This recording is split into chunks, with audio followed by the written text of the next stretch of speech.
নমস্কাৰ ছাত্ৰ বন্ধুসকল, তোমালোক সকলোকে আলোচনা একাডেমী এডুকেশ্যনৰ অন্য এটা ভিডিঅ' ক্লাছলৈ আন্তৰিক স্বাগতম জনাইছোঁ। আৰু আজিৰ এই ভিডিঅ' ক্লাছটোত আমি তোমালোকৰ লগত আলোচনা কৰিম তোমালোকৰ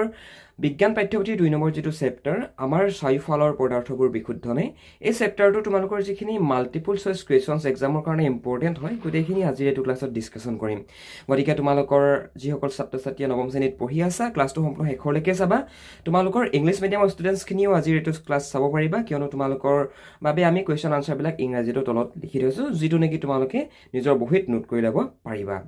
অ'কে, 1 নম্বৰ কুৱেশ্যনটো হৈছে যে ত্ৰিণ্ডেল প্ৰভাৱ দেখুওৱা যোগটো কি? এতিয়া ত্ৰিণ্ডেল প্ৰভাৱ দেখুওৱা যোগটো ইয়াত দেখিছা 4টা অপশ্যন দিছে। 4টা অপশ্যনৰ ভিতৰত শুদ্ধ অপশ্যন ইয়াত 2টা হয়। অ'কে, লৱণৰ দ্ৰৱ আৰু ষ্টাৰ্চৰ দ্ৰৱ। অ'কে, এই দুটাই একচুৱেলি ত্ৰিণ্ডেল যিটো প্ৰভাৱ, ত্ৰিণ্ডেল যিটো ক্ৰিয়া, ত্ৰিণ্ডেল প্ৰভাৱ বুলি ক'লে হয়, ক্ৰিয়া বুলি ক'লে হয়, সেই ত্ৰিণ্ডেল প্ৰভাৱ নতুবা ক্ৰিয়া দেখুৱায় এই দুটা যোগে। গম পালা? অ'কে, নেক্সট মন কৰা, পদাৰ্থৰ সৰলতম অৱস্থাটো হ'ল কি? পদাৰ্থৰ সৰলতম অৱস্থাটো হৈছে মৌল। পদাৰ্থৰ সৰলতম অৱস্থাটোৰ নাম কি? মৌল। আৰু ইয়াক কি বুলি কয়, তোমালোকে পিছত আৰু পাবাগৈ যে আমাৰ পৃথিৱীত কিমানটা মৌল আছে, কিমানটা যৌগ আছে, গোটেইখিনি বস্তু লিখা আছে, তোমালোকে সেইকেইটা কৰি ল'বা।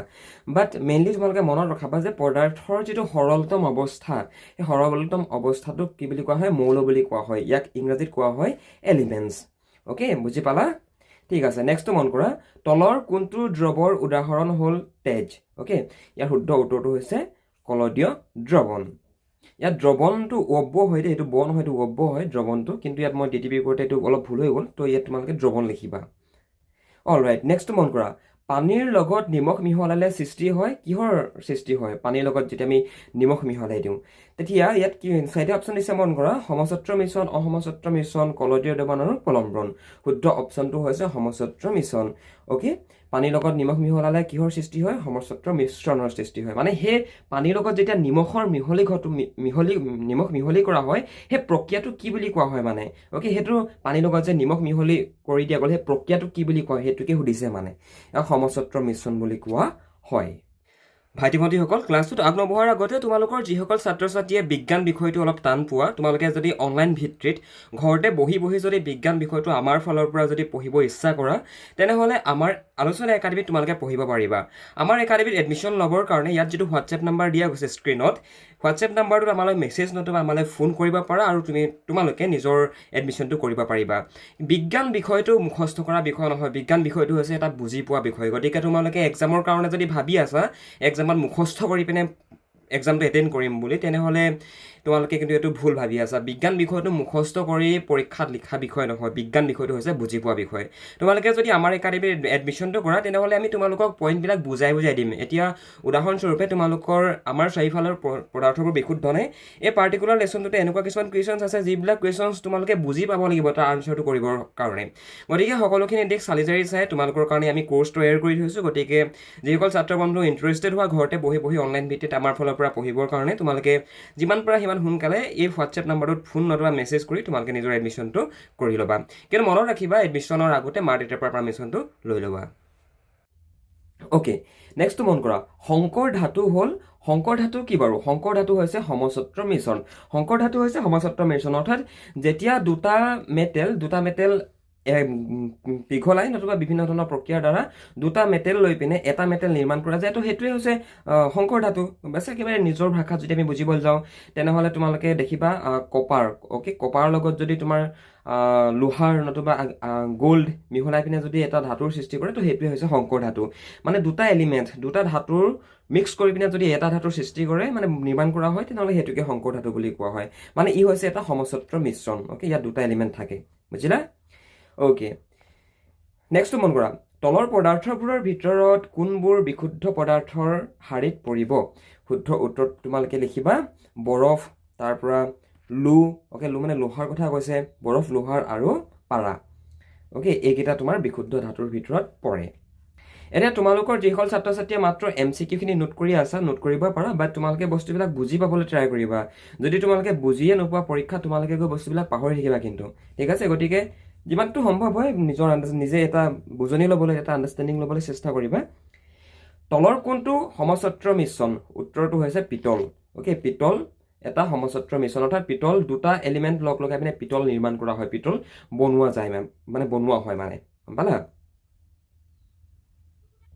আৰু হেতু কাৰণে ইয়াক এটা সমছত্ৰ মিশ্ৰণ বুলি কোৱা হয় তোমালোকৰ যদি পৰীক্ষাত আহি যায় যে সমছত্ৰ মিশ্ৰণৰ এটা উদাহৰণ দিয়া তেতিয়া কি লিখিবা পিতল লিখি দিবা ওকে একেবাৰে সিম্পল লিখিলা পিতল লিখি দিবা মানে পিতলত দুটা এলিমেন্ট থাকে মানে দুটা এলিমেন্ট দুটা এলিমেন্ট লগ লগাই পিনে পিতলৰ সৃষ্টি কৰা হয় ওকে নেক্সট মন কৰা তলৰ কোনটো এটা ৰাসায়নিক পৰিৱৰ্তন এতিয়া ইয়াত যিকেইটা অপশ্যন দিছে অপশ্যনকেইটাৰ ভিতৰত শুদ্ধ অপশ্যনটো হৈছে যে লোহাৰ ওপৰত মামৰ ধৰা তোমালোকে মন কৰিবাচোন আমি যদি বাহিৰত মানে আমি যদি ঘৰত ব্যৱহাৰ হোৱা লোহাৰ দিছে আৰু লোহাৰ ৰড নতুবা কিবা লোহাৰ যদি আমি লোহাৰৰ যিবিলাক আমি ঘৰত ব্যৱহাৰ কৰা বস্তু আছে সেইবিলাক যদি আমি বাহিৰত থৈ দিওঁ তেনেহ'লে তাত মামৰে ধৰে আৰু এইটো হৈছে এটা ৰাসায়নিক পৰিৱৰ্তন গম পাইছানে এইটো এটা ৰাসায়নিক পৰিৱৰ্তন আৰু লোহাৰ ওপৰত সেইকাৰণে মামৰে নধৰিবৰ কাৰণে লোহাৰ ওপৰত এটা ৰঙৰ তৰপ মৰা হয় তোমালোকে মন কৰিবা বাইকবিলাকত নতুবা গাড়ীবিলাকত নতুবা তুমি স্কুললৈ চলাইছো চাইকেলখনতো মন কৰিবা সেই চাইকেলখনটো লোহাৰৰে হয় কিন্তু সেই চাইকেলখনৰ ওপৰত এটা ৰঙৰ প্ৰলেপ থাকে কিয় থাকে সেই ৰঙৰ প্ৰলেপটো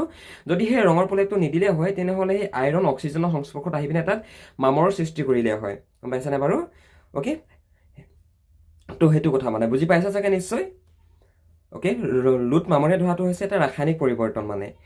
তলৰ কোনটো এটা ধাতুকল্প শুদ্ধ উত্তৰত লিখিবা বৰণ হৈছে এটা ধাতুকল্প ইংৰাজীতো লিখা আছে ইয়াত আছামিছতো লিখা আছে যিটো বিচৰা তোমালোকে লিখিব পাৰা যদি তোমালোকে বিচৰা দুইটা লেংগুৱেজে লিখিব কাৰণে দুইটা লেংগুৱেজে লিখিব পাৰা কিয়নো তোমালোকে যদি দুইটা লেংগুৱেজ ট্ৰাই কৰা দেন তোমালোকৰে ভাল হ'ব পৰীক্ষাত প্ৰশ্নবিলাক ইংৰাজীতো গুচি আহিব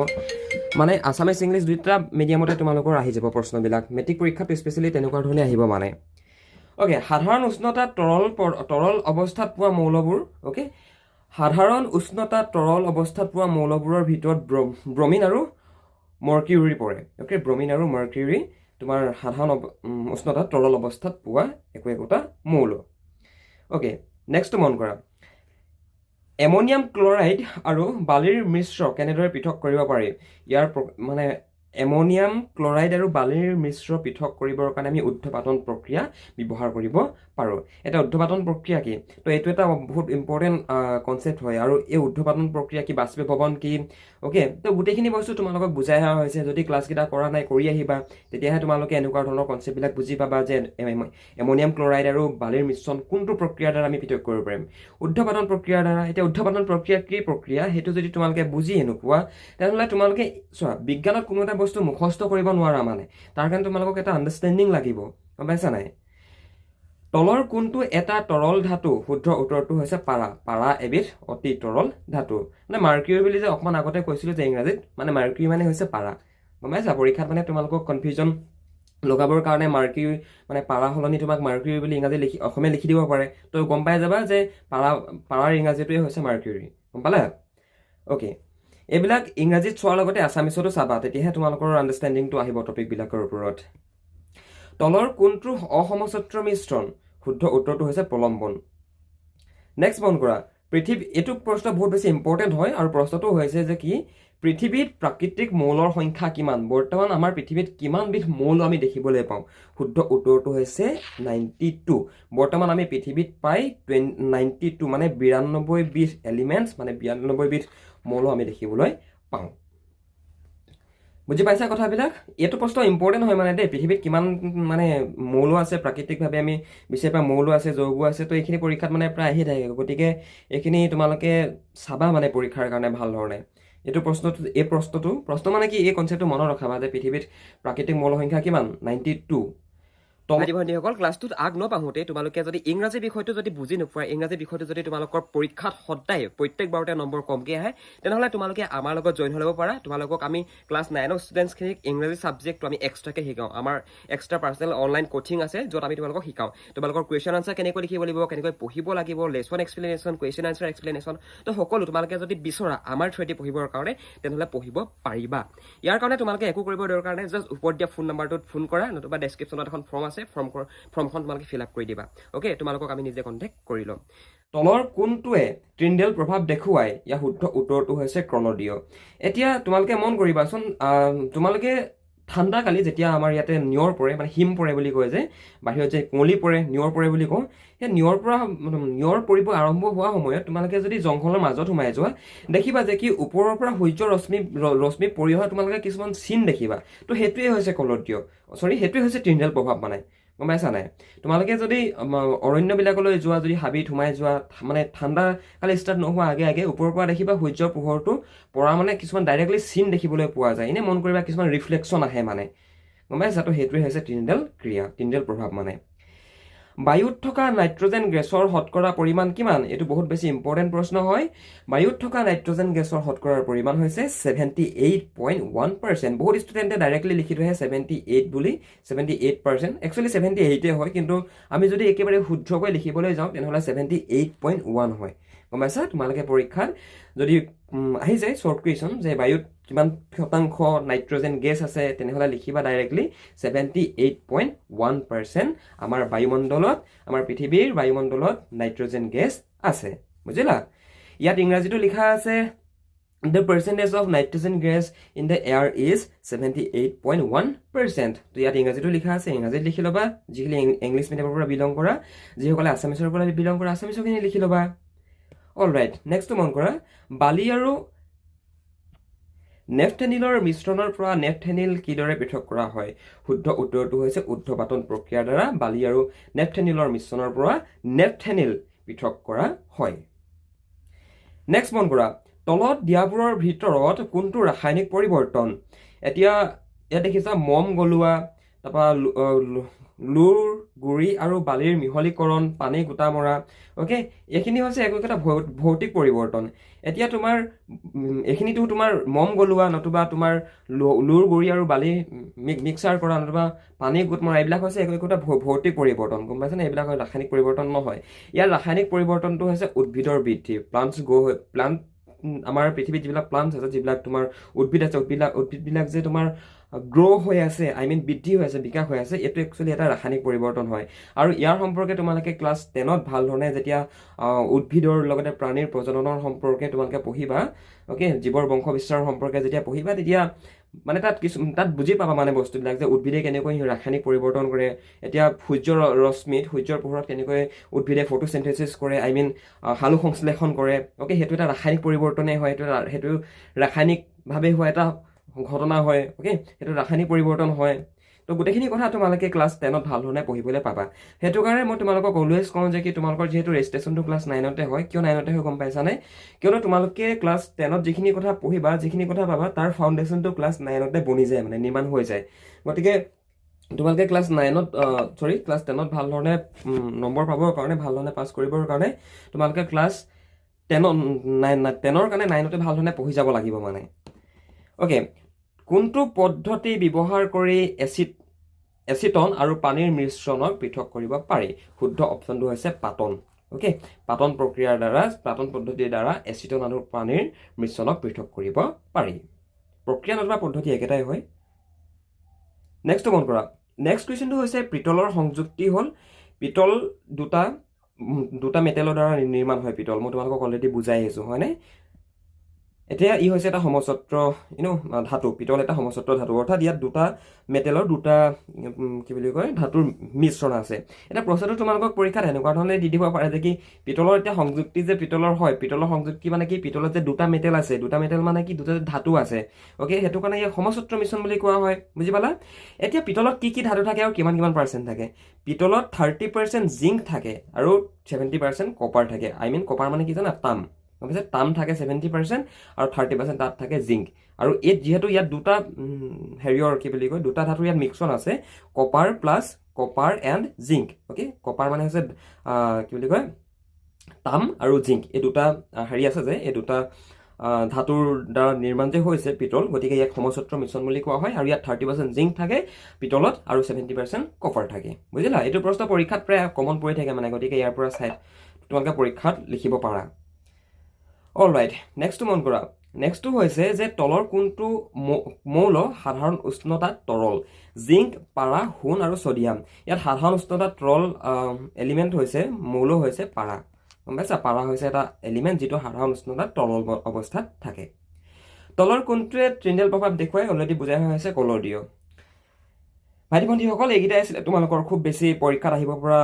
most important MCQ type questions এতিয়া তোমালোকৰ লগত কিছুমান আমি শ্বৰ্ট কুৱেশ্যনছ আমি ভেৰি শ্বৰ্ট আনচাৰ আমি ডিছকাশ্যন কৰিম যিকেইটা নেকি তোমালোকৰ পৰীক্ষাৰ কাৰণে তোমালোকে চাবা ইয়াৰ পৰাও তোমালোকৰ পৰীক্ষাত কমন পৰিব অ'কে চ' ফাৰ্ষ্ট কুৱেশ্যনটো হৈছে যে গাখীৰৰ বিশুদ্ধতা নিৰ্ণয় কৰা সঁজুলিবিধৰ নামটো কি শুদ্ধ উত্তৰটো হৈছে লেক্টোমিটাৰ এতিয়া গাখীৰটো কিমান বিশুদ্ধ অ'কে কিছুমানেতো গাখীৰত ভেজালো কৰে এটা গাখীৰটো কিমান বিশুদ্ধ গাখীৰটো কিমান পিয়'ৰ সেইটো চাবৰ কাৰণে লেক্টোমিটাৰ ব্যৱহাৰ কৰা হয় পৃথকীকৰণ পদ্ধতিৰ নাম লিখা কপাৰ ছালফেট দ্ৰৱণৰ পৰা কপাৰ পৃথকীকৰণ মানে এইটো হৈছে স্ফটিকীকৰণ আৰু ইয়াতে কেইটামান তোমালোকৰ আৰু দিয়া গৈছে এইকেইটা তোমালোকে চাওঁ বুলি ক'লেও পাৰা সাধাৰণ উষ্ণতা তৰল অৱস্থাত থকা ধাতু আৰু এটা অধাতুৰ নাম লিখা ধাতু হৈছে তোমাৰ মাৰ্কাৰী তাৰমানে পাৰা আৰু অধাতু হৈছে ব্ৰমিন অ'কে বায়ু এবিধ কি বায়ু এবিধ হৈছে গেছীয় পদাৰ্থ MCQ টাইপ দেখিছানে বাৰু আছে ইয়াতে বায়ু এবিধ কি বায়ু এবিধ হৈছে গেছীয় পদাৰ্থ দ্ৰৱণ এটা কি দ্ৰৱণ এটা হৈছে সমচত্ৰ মিশ্ৰণ অৰ্থাৎ দ্ৰৱণত দুটা এলিমেণ্ট যোগ হয় অ'কে 2 এলিমেণ্ট যোগ হয় দ্ৰৱণত গতিকে ই হৈছে এটা সমচত্ৰ মিশ্ৰণ মৌল শব্দটো কোনজন বিজ্ঞানীয়ে প্ৰথমতে ব্যৱহাৰ কৰিছিল শুদ্ধ উত্তৰটো হৈছে ৰবাৰ্ট বয়েল নিমখ ক'ৰ পৰা পৃথক কৰিব পাৰি নিমখ মানে ক'ৰ পৰা উৎপাদন কৰা হয় জানা নিমখ একচুৱেলি সাগৰৰ পানীৰ পৰা উৎপন্ন কৰা হয় মানে বনোৱা যায় সাধাৰণ উষ্ণতাত মৌল গেছীয় কেইটা শুদ্ধ উত্তৰটো হৈছে 11টা বাষ্পীভৱন কি বাষ্পীভৱন হৈছে এটা ভৌতিক প্ৰক্ৰিয়া পোহৰ ৰশ্মি বিস্ফোৰণ হোৱা প্ৰক্ৰিয়াটোক কি বুলি কোৱা হয় ত্ৰিনেল ক্ৰিয়া বুলি কোৱা হয় যিটো তোমালোকে যদি অৰণ্যবিলাকত যোৱা ঠাণ্ডাকালি যদি যেতিয়া অলপ অলপ কুঁৱলী পৰি থাকে তোমালোকে তেতিয়া যদি অৰণ্যত যোৱা তেনেহ'লে তোমালোকে এই প্ৰক্ৰিয়াটো নিজৰ চকুৰে দেখিবলৈ সক্ষম হ'বা দহন এবিধ কি দহন এবিধ হৈছে ভৌতিক পৰিৱৰ্তন অভিভাৱকসকল আপোনাৰ ল'ৰাজন নতুবা ছোৱালীগৰাকী ইংৰাজী ছাবজেক্টটোত দুৰ্বল নেকি আপোনাৰ ল'ৰাজন নতুবা ছোৱালীগৰাকীয়ে ইংৰাজী ছাবজেক্টটো বুজি নাপায় নেকি পঢ়িব নোৱাৰে নেকি যদি ভাবিছে যে আপোনাৰ ষ্টুডেণ্টজন আপোনাৰ ল'ৰাজন নতুবা ছোৱালীগৰাকী ইংৰাজী ছাবজেক্টটো দুৰ্বল আৰু আপুনি যদি আমাৰ থ্ৰুৱেদি আমাৰ আলোচনা একাডেমীত যদি আপুনি আপোনাৰ ল'ৰাজন নতুবা ছোৱালীগৰাকীক এডমিশ্যন দিয়াই পঢ়াব বিচাৰে তেনেহ'লে আপোনালোকে এই নাম্বাৰটোত আমালৈ এটা ফোন কৰিব পাৰে নতুবা ডেছক্ৰিপশ্যনত এখন ফৰ্ম আছে ফৰ্মখন ফিল আপ কৰি দিব আমি আপোনালোকক নিজে যোগাযোগ কৰি ল'ম আমি আমাৰ একাডেমীত আপোনাৰ ল'ৰাজন আৰু আপোনাৰ ছোৱালীগৰাকীক আমি সম্পূৰ্ণ ইংৰাজী বিষয়টো শিকাই দিম পৰীক্ষাত কোনবিলাক প্ৰশ্ন আহিব ইংৰাজী বিষয়টো আমি কেনেকৈ পঢ়িলে আমাৰ মনত থাকিব আমি সকলোখিনি কথা তেওঁলোকক আমাৰ অনলাইন পৰ্টেলত আমি গাইড কৰি দিওঁ গতিকে আপুনি যদি এই সন্দৰ্ভত সবিশেষ জানিব বিচাৰিছে তেনেহ'লে আপুনি এই ফোন নাম্বাৰটোত এটা ফোন কৰক আমাৰ টীমে আপোনালোকক সম্পূৰ্ণ গাইড কৰি দিব আপোনালোকে এডমিশ্যন কেনেকৈ কৰিব লাগিব কেনেকৈ পঢ়িব লাগিব কেনেকৈ ক্লাছ কৰিব লাগিব সকলোখিনি কথা আমাৰ টীমে আপোনালোকক গাইড কৰি দিব আপোনালোকে এই ফোন নাম্বাৰটোত এটা ফোন মাৰিলে হৈ যাব